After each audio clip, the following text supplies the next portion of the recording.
A day in my life as a college student.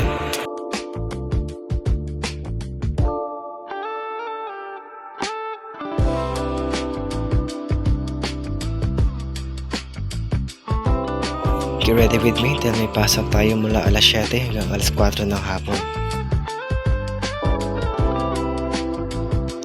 So ito yung mga ginagawa ko sa araw-araw, lalo na kung may pasok ako sa umaga. Pagkagising ko, nagsasakain ako ng kanin.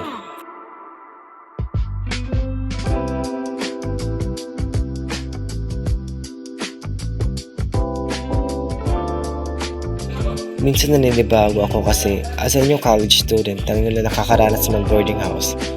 Nasanay ako na si mama palagi nagkakanda ng pagkain tuwing umaga. Pero habang tumatagal, nasasanay na rin ako. Ginagawa ko itong routine lalo na kung may pasok ako.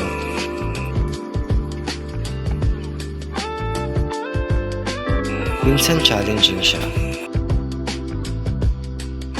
Pero just go with the flow.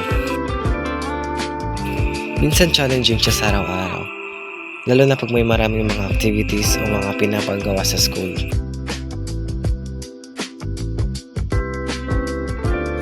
Kain, tulog, schoolworks, at yun lang, yung ginagawa ko lagi.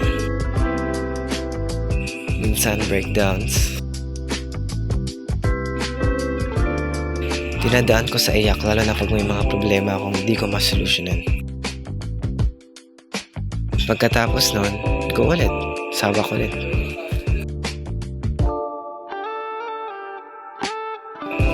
Ganyan naman lahat ng mga estudyante. Nahihirapan pero di sumusuko.